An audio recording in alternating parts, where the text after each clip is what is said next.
One crazed killer, who thought she had lost it all, would go on a rage-fueled rampage and shock the state of Vermont. But who was to blame for her actions, which ultimately cost the lives of 4 innocent women? My name is Adrian, and welcome back to another video by Coffeehouse Crime. Today we'll be looking at the solved case of Jody Herring, and the events which led up to one fateful afternoon that devastated not only one, but 2 families. Just a quick heads up, but if you're new to this channel, I post both solved and strange cases here on a weekly basis, so if that's your kind of thing, please consider subscribing to Coffeehouse Crime. Who is Jody Herring? What drove her to her actions? And how on earth did she think they were a good idea? Pull up a seat, grab a coffee, and sit back. This is the twisted case of Jody Herring.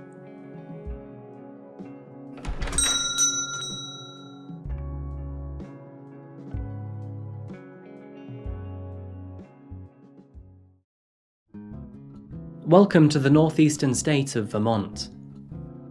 Vermont, which is known for its lush forestry, majestic mountains, and breathtaking hiking trails, is also America's leading producer to one of my favourite guilty pleasures, maple syrup. The state's name actually originates from the French words Vermont, which means green mountains in English. And did you know that Vermont is the only state in America to not have a skyscraper? Decker Towers, which measures at just 124 feet, is Vermont's largest building. And exactly 45.7 miles away from Decker Towers lived Jody Herring, a 40-year-old woman who was a resident to the small city of Barre, found just southeast of the state's capital, Montpelier. If I am honest, I thought the town was called Barre and the city Montpelier, but I think that's just my weird way of pronouncing things. Beginning her journey on planet Earth in the year 1975, she was born to an extremely large family. Her grandfather had 16 children, and of course most of them had children themselves. Jody probably had more cousins than she could count, no offense. In her younger years, Jody was described as a generally happy child. She was particularly close to her father David, and was naturally bright and energetic. However, as Jody grew up, she would unfortunately experience several traumatic and abusive events within her family life. Jody's first, and arguably most traumatic experience, came at the very young age of 5, when, tragically, her father was found dead on the lawn in front of their family home. He had allegedly taken his own life. A spent gun was located by his hand, and Jody was at home at the time this happened. Even to this day, Jody and the rest of the Herring family insist that their father did not take his own life. Apparently, David had told several close friends that he'd been threatened multiple times prior to his death, and in the months leading up to it, he supposedly slept with a firearm under his pillow. Witnesses at the scene would also claim that the pistol appeared to be planted in his hand. However, the death was ultimately ruled as suicide. Following the tragic loss of her father, Jody would develop frequent seizures, of which her family never sought mental health treatment for. And even worse, negligence would become a recurring theme throughout Jody's childhood. Both of these things would affect Jody and her emotions deeply. Her behaviour seemed to change drastically throughout her teenage years. Family members and those around her would observe and mention how the young woman would just sit and stare into space, sometimes even for hours. One of her aunts described it as, she stared into space like she wasn't aware of anything. Another aunt, Sandra, would also claim she always had a dead look to her, like she just wasn't happy anymore. Throughout her youth, she would suffer a wide range of abuse from her mother and several other family members. The neglect went so far that, at the age of 11, she and her 14-year-old brother Dwayne were kicked out of their family home by their own mother. And from this moment onward, she would frequently live in the back of cars, and, in desperate times, with her grandparents. It unfortunately didn't get better either. Throughout her teenage years, she continued to grow up in a very unsettling and toxic environment. At the age of 17, she was assaulted, resulting in her first pregnancy and first child. And as the years passed, she would go on to have 2 more children, out of wedlock and commitment. Moving into adulthood, Jody's situation remained concerning at the best of times. Her day-to-day schedule was rife with alcohol and drug abuse, both of which were exacerbated by her dwindling mental health, which was still yet to be addressed. And although she was a mother to 3 children, she was still homeless. The 4 of them would move around between the homes of various family members in an effort to keep themselves off the streets. Jody was no stranger to the law either. In fact, she was well known to them for a variety of reasons. Her trouble with police began in the month of November 1998, when Jody was only 23 years old at the time. She was found to be driving under the influence of alcohol, which landed her in prison for several months. And in June of 2001, Jody was charged for counterfeit fraud. And just 5 months later, she was convicted after being found driving under the influence yet again. In May of 2003, a new type of crime was observed, when she was charged and convicted for possession of heroin. And in November of 2015, she was found to be violating her probation, again landing herself in hot coffee. It's no surprise really that, due to Jody's unsavoury lifestyle, social services would grow concerned over the care and protection of her 3 children. And unfortunate to Jody, but in a way fortunate for them, her children would one by one be taken away by the Department for Children and Families.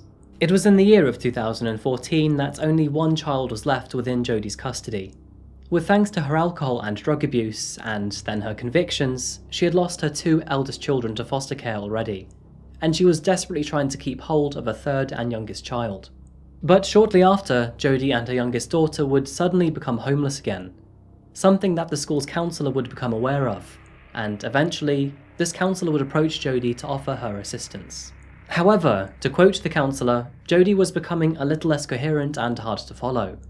Whether this was due to her frequent drug abuse or her dwindling mental state, it's not quite known. Jody firmly refused the school's assistance, which, in the school's mind, solidified that she had no intention to change her habits, not for the sake of her or her only remaining child. It was under this notion that the principal believed that Jody was not capable of looking after her daughter in her current mental state, and so the Department for Children and Families was called yet again. Things were not looking good for Jody. Both anxiety and fear started to grow, as did the likelihood that she was about to lose her final child. But sadly, her addiction was stronger than her concern. Because despite becoming homeless, Jody continued to drink and use drugs. And as expected, her mental health continued to dwindle too. And eventually, she had pushed her luck too far. Her persistent carelessness and resistance to change resulted in her 3rd and final daughter ultimately being taken away for her own safety. Upon learning that the principal of the school was the one to call the Department for Children and Families, Jody became enraged. According to those around her, she was losing it. Not that her head was full of clarity to begin with. She began to boast that she wanted to put a bullet into the head of every person responsible for taking her children away, and, quote, wanted to watch their brain matter splatter. Quite the poet. Jody began to wallow in her own hate. She wanted revenge, and she blamed everyone around her. She would go on to show her current partner Henry a handwritten hit list that she had made. A hit list which contained 2 of her cousins, Rhonda and Regina Herring. It now seemed clear that Jody was spiralling into premeditated plans for violence. She attempted to buy firearms twice, but, unsurprisingly, after background checks, she was refused both times. If it wasn't obvious enough to those around her already, the extent of Jody's emotional and mental deterioration would become much more apparent in May of 2015, when she called the landline of one of her cousins and threatened them.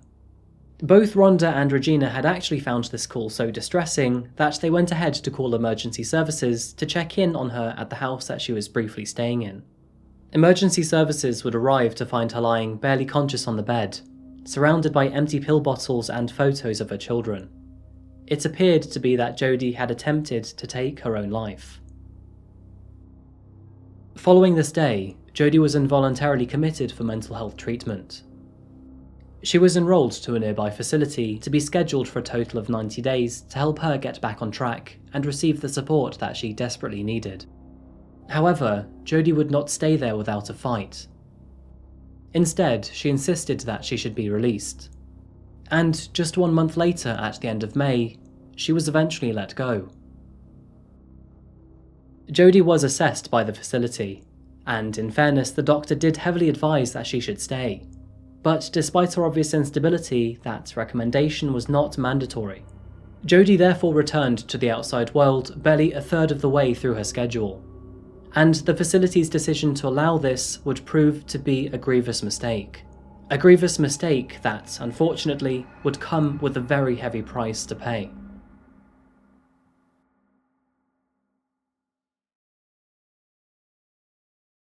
Fast forward 2 months, and it is now the early afternoon of the 7th of August in Berlin, a small town bordering Barre in Vermont. Not even 3,000 residents live here, but it was home to Tiffany Herring, the daughter of Rhonda Herring and cousin to Jody Herring. She was on her way out to see a friend, but as she approached her front door, her answering machine's flashing light caught her eye. She pressed the machine's button to listen in to the new voicemail. It was in that moment that she heard the enraged voice of Jody through her speakers. Although the recording isn't available, Jody said, "Rhonda, Regina, you might want to stop f***ing calling DCF, or I'm going to come and shoot your brains out." Tiffany wasn't necessarily alarmed by this message. To her, it was just classic Jody, accusing everyone of being against her again. She therefore brushed off this voicemail to the side and left home to go see her friend. Just 2 hours later, her brother Dwayne would receive 2 voicemails. He was busy, so he didn't catch the phone in time. But in those voicemails, it was Jody, and in them she said to him, "If you think anything of your sister, you'll get a hold of me now or ASAP. Watch the news, and you will wish that you had got a hold of me earlier." Jody Herring then left the house that she was staying in and drove to the place that she hated the most, the Department for Children and Families. Upon arriving, she then turned her car off and waited in the parking lot alone. While there, passers-by noticed her sitting in her car screaming, supposedly to herself. Nevertheless, they didn't ask what was wrong. They carried on with their day. At the time, it wasn't clear why Jody was here. Maybe it was for someone to arrive, but her children were far away, in the care of other parents. It was shortly after 5 p.m. that a bright and cheery lady walked out from the front door of DCF. And this woman's name was Lara Sobel. Lara, who was 48 years old at the time, was born in Oceanside, New York. She was employed by the state of Vermont to work cases in the Department for Children and Families. Lara was known to be an extremely bright woman. She attended the University of Vermont, where she graduated with a bachelor's degree in political science in the year of 1989, before moving on to a master's degree in social work, graduating that in the year of 2002. From here on, she was employed by the Department of Children and Families, where she found her passion in helping those in need. Soon after starting her employment at the DCF, Lara would bump into a man named Timothy Farinias. And, one thing leading to another, the two fell in love. They would eventually bring 2 of their own children into the world, Julia and Ilana. Lara clearly was a gentle soul. She believed in helping those around her, and she obviously wanted to commit her life to supporting families that were less fortunate than her own. Working close with the community around her, Lara was eventually assigned to oversee Jody's case. There was no real calculation to this. The assignment was, like all others, given to any social worker with free time. But without logic or reason, Jody didn't see it this way. In her eyes, Lara was to blame for the removal of her daughter. And tragically, this is why Jody was right here, in this parking lot, waiting. On the 7th of August 2015, Lara finished work as she did every day. The work was tough, but she was ready to head home and spend time with her own family. And so she left the building in which she worked, located on 219 North Main Street. It was in this moment that Jody exited her vehicle, and before she closed the car door, she pulled one large item out with her. It was a bolt-action Remington rifle. Jody approached Lara, screaming, "You know what you did." Lara had no time to run. Jody briskly raised the Remington rifle before shooting Lara in the face. And once Lara had fallen to the ground, Jody shot her again, the second bullet killing her instantly. Jody then began to jump around in the parking lot, swinging her rifle and exclaiming, "They didn't listen to me. It was my 9-year-old daughter. They got what they deserved." Jody knew what she had just done. She laid her rifle down on the pavement and, just a couple seconds later, was barraged to the ground by 2 innocent bystanders. There was no resistance either. She waited calmly and patiently for police to arrive. To her, her mission was complete. She had achieved what she had set out to do, and nothing else mattered. As police officers arrived, Jody was noted to be calm and laughing. And as she was picked up off the ground, an officer who noticed a red mess on Jody's shoe asked her what it was. Jody smirked, before flicking it off with her shoe and replying with, "Oh, these are nothing." Horrifically, that mess was the flesh and blood of Lara. Jody was taken into custody immediately after. I wish that I could stop this story here. Really, I do.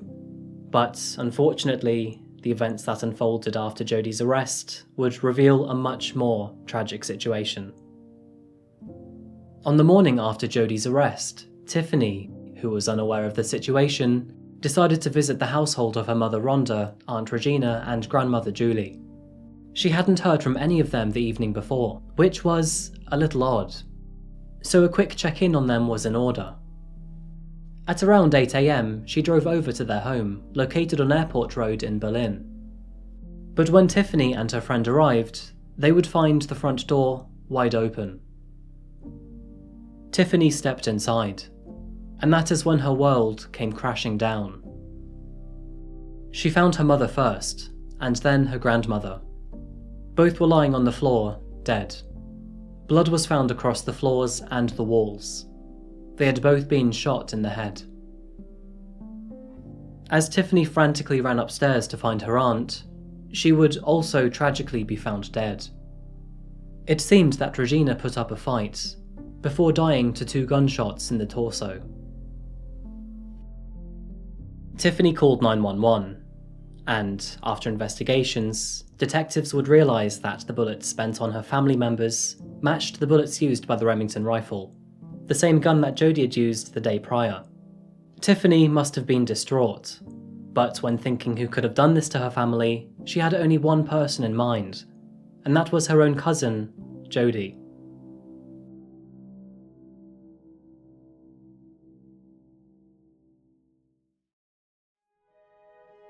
Jody would plead not guilty to Lara's murder. But just as Tiffany found the bodies of her dead family members, Jody asked officers if they'd found 3 more bodies yet. Needless to say, Jody's crimes, and therefore her charges, had been upgraded from a single to a quadruple homicide. The Herring family and the state of Vermont were shocked beyond belief. Throughout legal proceedings, the spotlight would shine bright over Jody's mental health. But after scrutinous evaluation by psychiatrists, she was only diagnosed with severe anxiety disorder. This anxiety disorder would be the reason that Jody felt she could never trust anyone in her life, and why she refused help from others on multiple occasions. But obviously, this, however, would not protect her from the long arm of the law. She was deemed fit for trial. Throughout court proceedings, Jody was, well, Jody. She often sat and stared into space and showed little emotion. And it was only while addressing the families of those lives that she took that she showed real emotion. I've never met a mean person in my whole life. And Mr. Sobel is right. The loss of a child is so hard to endure. I know how it feels, and I'm very sorry. I can't take back that day. I wish I could, but I can't. The jury would learn that the gun she had used to end 4 innocent lives belonged to her partner at the time. She had taken it from him without his consent or knowledge.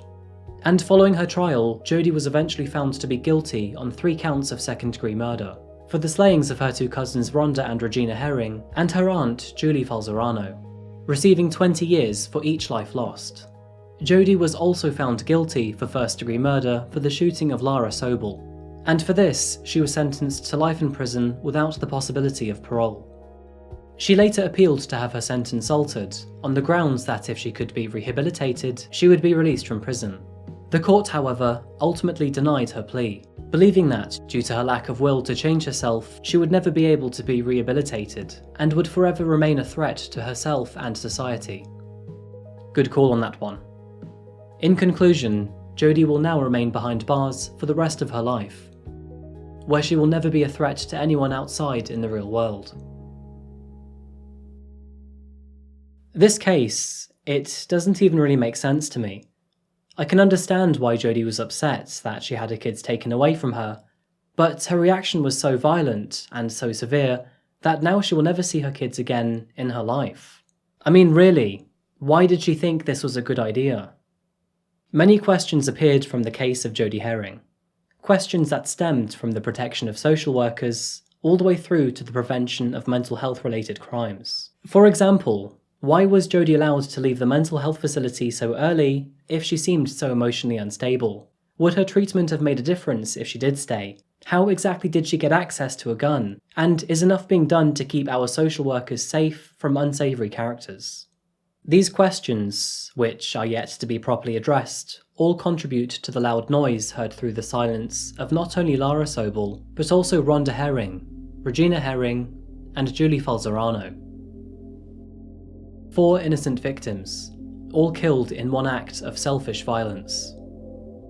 And it's easy to forget that Jody Herring hasn't devastated only one other family. She devastated her own too. Lara's kids will live on without a mother. But so will Tiffany. Following Lara's death, the University of Vermont, which happened to be where Lara achieved her degrees, offered fully paid scholarships to her children, to carry on in her legacy. And although progress is slow, there is a continuing call to action to increase the safety of social workers. People who put their own safety at risk every day to support and improve the lives of others in need. New security and safety policies continue to be implemented in fond remembrance of Lara Sobel. Thank you so much for watching another video today by Coffeehouse Crime. If you found this video interesting, or you learned something new today, then please remember to like the video. And if you're a fan of true crime, then please consider subscribing too. Jody Herring was a real piece of work, and although she had a troubled upbringing, nothing could excuse her for her actions. What do you think would have happened if she had proper treatment for her mental health? Do you think it would have made a difference? Please let me know in the comments below. Just a quick note, but I do have plans to release a special episode on Halloween. I have one more case coming out before then, but I do hope to see you on the 31st of October. Keep your eyes peeled. Anyway, thank you again for watching today. Now, I'm going to go make myself a real big cup of coffee. I'll be back again soon, but until we meet again, look after each other. Goodbye.